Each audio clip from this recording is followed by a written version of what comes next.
Hello, everybody. Welcome into the cycle, part 3 for the week. I am Ryan Wormeli, joined as always by Mike Maher. We are talking pitching streamers and, of course, doing our 2-star pitcher competition. Maher, why don't you kick us off and run through your streamers for the upcoming week? Sure. Let's kick it off. Go day by day. And I will mention this week I wrote the names down in the sheet. I don't want any. Last week we kind of did it live. I got some hateful comments about that. You and I have talked about it in the past where I kind of like to do it live and do a gut check with the FantasyPros streaming tool. You prefer to have names in the sheet. And the YouTube comments agreed with you because I made a mistake. As they always do. I got a lot of hate for it in the comments. Gosh forbid you messed up. You mistake Taj Bradley for Shane Baz. Who could ever forgive you? But all right, let's get into it. So Monday, looking at our streaming pitchers tool, I went with Erick Fedde, who is at the Pirates, who is they are one of the top 5 teams to stream a pitcher against right now. That was to me the clear option. Some of the other options were Max Scherzer, but he's coming off the IL and potentially facing the Yankees. I don't have interest in that. Michael Wacha against the Mariners was the name that I thought about, but he's likely rostered in your league. He's only like 50% consensus rostered, but there's a chance if you're in an active competitive league, he's probably already rostered. He's been pitching pretty well. And Ryan Nelson is a name we just talked about in our previous segment as a deep league target, but he's got the Giants. I don't really love streaming him. Erick Fedde's where I landed. However, I know we normally do day by day here, but I know a pitcher I'm going to mention in a little bit. What about Chase Burns? If he's still available in your league, which is possible based on when he had to be picked up, and like I mentioned in our previous video when we talked about waivers and pickups in NFBC leagues, and there are certain leagues where depending on like Chase Burns is still available in a lot of leagues because of when he was called up and because he needs to kind of like make an appearance to be available. Would you stream Chase Burns at the Red Sox? Yes. Would you pick him over Erick Fedde against the Pirates? It would depend on the matchup, because I think just making your second career start, like inherently there's more risk there. And obviously the Pirates are such a great matchup for Fedde. But if I'm in a situation where I'm like, I kind of need to swing for a really good start here, I would rather start Burns. And honestly, as I'm talking through it, I might just say him in any league. I might just say I'd rather Burns. I'm like, I think I would. Yeah, go ahead. I think I would do Burns in pretty much every. I was gonna say, yeah. I like kind of talked myself out of that logic as I was going. Like I would just say Burns. Yeah. I went with Fedde just because it's more likely that Burns is rostered in your league. The other thing with Burns against the Red Sox as well, like they do have kind of this inconsistent offense that can explode and then go quiet. They are pretty quietly like the 3rd worst team in terms of strikeouts, and so he could rack up a bunch of strikeouts against the Red Sox. On to Tuesday, I went with Edward Cabrera, another name we talked about in our previous video. Go back and watch it. But I have Edward Cabrera against the Twins. Is where I landed. I looked at some other names that are available. Gavin Williams against the Cubs, not touching that. Jeffrey Springs against the Rays is a name I considered, but he was bad today.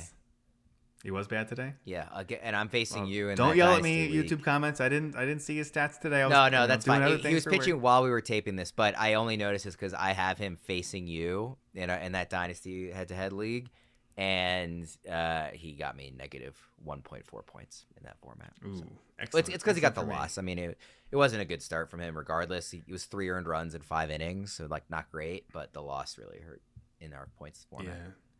He's been wildly inconsistent this year too. He started off and he stunk, and then he got hot, and then he's been kind of inconsistent. So that's another reason I wanted to stay away from him. Also, like against the Rays, who have been hot in Tampa, that teeny tiny ballpark. I stayed away from it. Hayden Birdsong against the Diamondbacks is another one I considered, but Diamondbacks is a hot offense. So yeah, I landed on Edward Cabrera against the Twins. Some other names if you want to, if they're available. Colton Gordon against the Rockies. It's at Colorado, but that's not as scary as it used to be. Although their offense is kind of picking up a little bit. It's still bottom 5 according to the tool.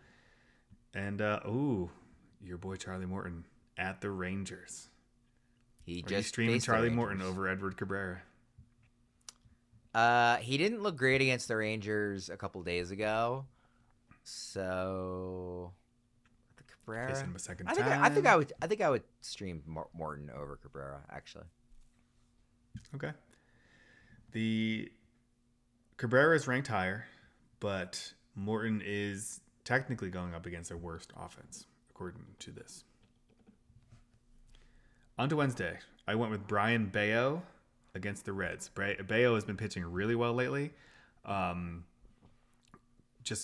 seems like when he faced the Yankees a few starts ago, it really unlocked something, and he's got a few quality starts in a row. And running hot. He's facing the Reds at home, so not that Fenway Park is a much better pitcher park than Great American Small Park in Cincinnati, but it is not as bad, as long as you can limit some of the damage there. But down to a 3.31 ERA and 51 strikeouts and 65 in the third innings. You like a little bit higher there, but he has been pitching really well. And so someone who's still available in 80% of leagues, I like him. Some of the other options. Will Warren was at the top of the tool, but he's been pitching, he's been kind of on a heater himself, and he's got 96 strikeouts and 75 in the third innings, but he's got the Blue Jays. I have almost no interest against streaming anyone against the Blue Jays. Lathan Roop against the Diamondbacks, I didn't want to do. And then the other one I considered is Noah Cameron against the Mariners. It was kind of intriguing to me. Any interest in any of those?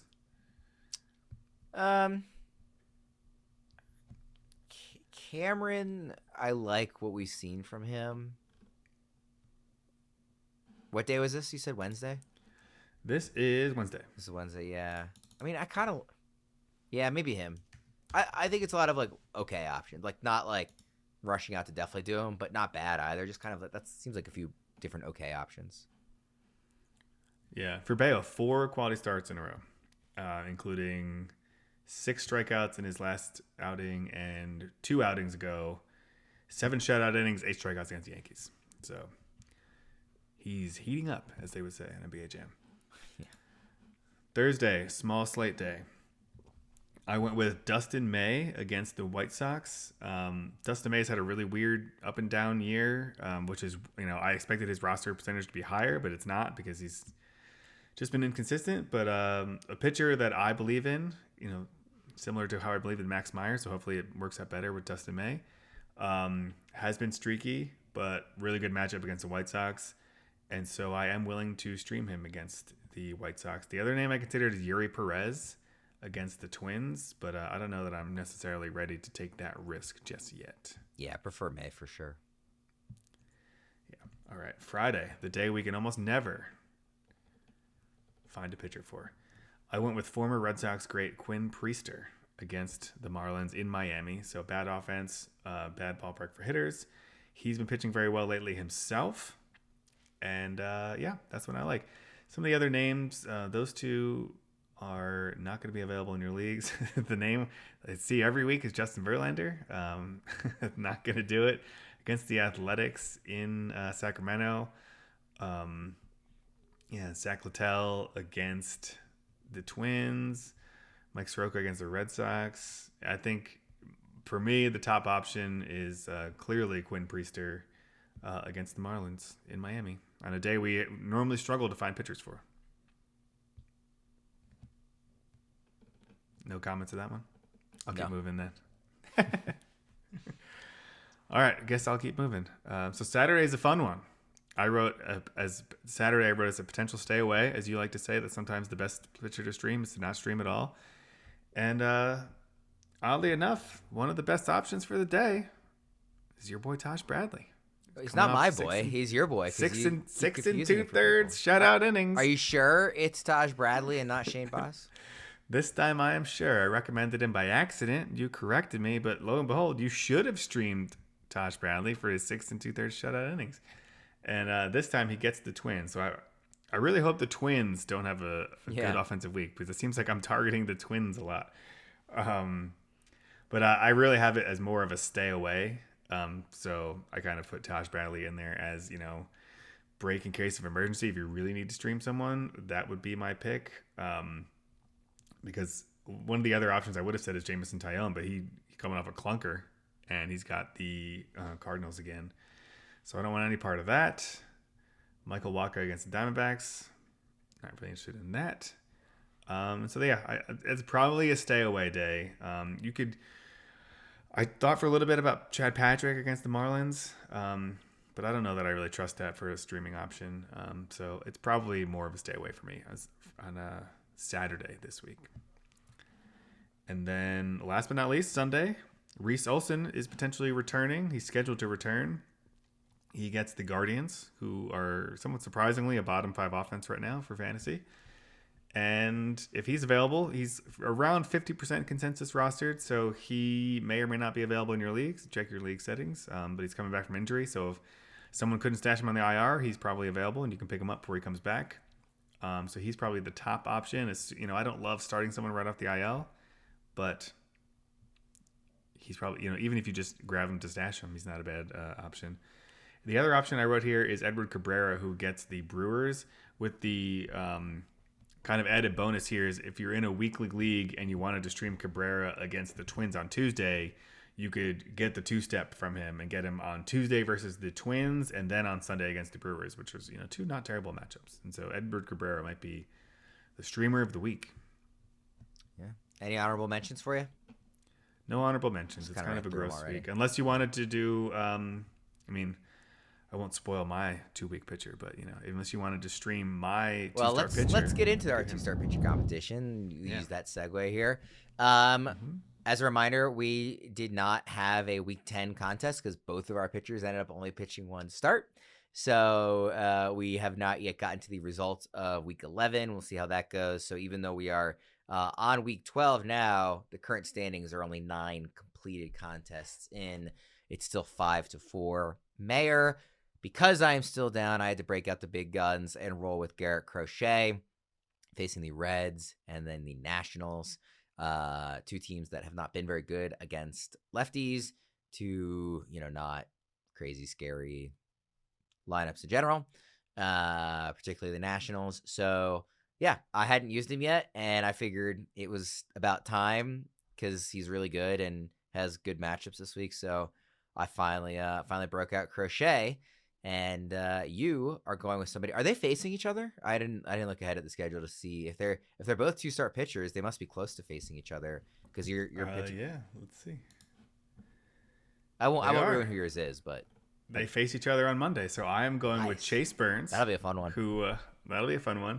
Chase Burns, Garrett Crochet. That's a fun matchup. Very. I'm taking a risk here because I'm going with a very young pitcher, but he's got. He just looks so good. I wanted to use him. I didn't really love a lot of the other options, at least in terms of pitchers I hadn't used yet. And I was going to say there were some good options this week, but it was a lot of guys I had already used also. Yeah, and so I decided to go with Chase Burns, even though the matchups aren't the best. It's at Boston, at Philly, so against 2 pretty good offenses and on the road against those 2 offenses.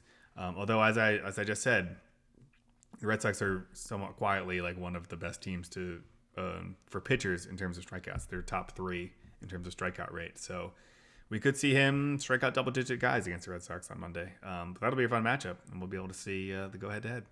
Yeah, that is going to be fun. That'll be a must-watch. If we were doing weekday excitement, that would be our Monday excitement for sure. But yeah, we'll go ahead and wrap up there unless you have anything else you wanted to toss in here before we get out of here. Nope, that's it for me.